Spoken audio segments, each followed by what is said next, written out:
value added tax, di ba? Kahit saan, kahit bumili ka lang ng candy, may tax ho yan, mga Correct. kabrigada. Every time nakakain ko sa labas, may tax ho yan, mga kabrigada, di ba? Kaya nga sana, kung maganda lang yung services, di ba, mas maigi sana, mga kabrigada. At hindi tayo patuloy na aaray hanggat wala pa ho yung mga hirit natin na taas sahod. Kaugnay niyan, mga kabrigada, makakasama ho natin, nasa kabilang linya ho natin, ang TUCP, mga kabrigada. Isa rin itong labor group, mga kabrigada. Alamin natin, ano na nga ho ba yung status nito nga hong mga wage hike, lalo na yung legislated wage hike, dahil yung TUCP, meron din ho silang kinatawan ngayon sa Kamara. Kasama ho natin ang kanilang tagapagsalita, Sir Carlos Miguel Oñate. Magandang umaga po. Welcome po sa Tira Brigada. Kasama ho ninyo Brigada Gab, Brigada Abner. Good morning. Morning po. Magandang umaga, Brigada Gab, Brigada Abner at sa lahat ng ating mga kabrigada ngayong araw ng paggawa. Opo, happy Labor Day ho sa inyo, araw ng paggawa. Sir Carlos, hingan lang ho namin ng status. Ano na ho ba? Kumusta na ho ba ito hong mga nakabimbin na mga isinusulong ho natin na legislated wage hike dyan po sa Kongreso? Opo, no, sa kasamaang palad, yung ating legislated wage hike, no, hanggang ngayon walang schedule ng hearing pa. No, isang taon na nakabinbin ngayong 20th Congress, kaya pinagpasyahan no ating mga manggagawa ngayon, no, kasalukuyang punong-puno ang Espanya at magmamarcha po patungong Menjola ang panawagan, sahod itaas, buwis ibaba, magwelga buong bansa. Oho, sabi ho ninyo, kumbaga ba parang natengay. Ano ho kaya yung mga nakikita ho natin na dahilan, Sir Carlos, bakit hindi man lang nagkakaroon ng schedule, hindi man lang umuusad sa mga komitiba dyan ho sa House of Representatives? Ito hong mga iba't ibang bills, kasi kung di ako nagkakamali, hindi lang naman ho TUCP ang may bill para ho sa legislated wage hike na ito. Nandiyan din yung makabayan, di ba? Kahit sa kamanggagawa, meron din ho sila mga sinusulong. Kumbaga ba, iba't ibang bersyon, pero tila lahat ho ata ay napapatulog dyan ho sa Kamara, Sir Carlos.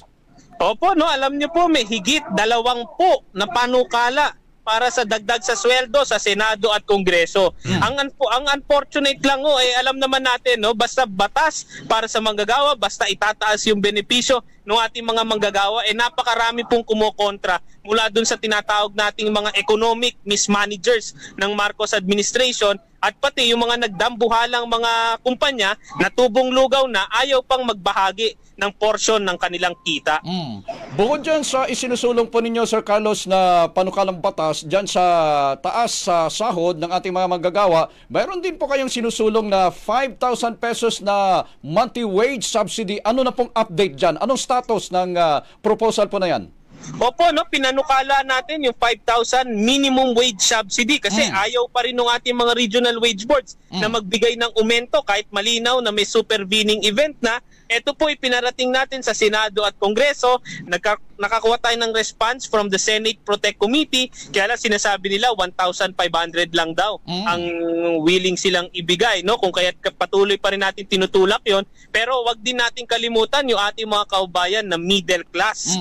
Dahil meron din po tayong sinusulong yung tinatawag nating patas bill, kung saan nais nating libre sa income tax yung 50,000 pababa ang monthly na sweldo at magbigay tayo ng halos kalahating bawas sa buwis doon po sa ating mas malawak na middle class na kumikita ng 100,000 pataas. Oh, so malaking development dyan. Tama po ba yung umiiral ngayon, 250,000 per year na income, yun po yung exempted doon sa pagbabayad ng income tax return. So gusto nyong ibaba ng 50,000? Tama po kayo, no? Kasalukuyan kasi 21,000 pababa lang ang income tax exempt. Nais po natin gawing 50,000 po yun. So tataasan yung 50,000 monthly na ayun yung kita nila, dapat exempted na rin. Tama po kayo, no? At banggitin ko rin kasi yung ating middle class, no? 4 sa bawat 10 nating mga kababayan, middle class 'yan.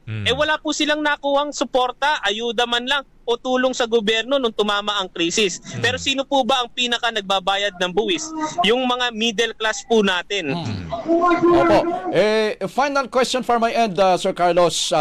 Ngayong araw na ito, syempre yung sagot ng gobyerno dun sa mga panawagan ninyo, yung jobs fair na sinasabi na makaka-generate na sa 190,000 na mga trabaho para sa mga Pilipino naghahanap ng trabaho, ano po yung inyong gustong marinig today galing sa gobyerno, galing kay Pangulong Marcos?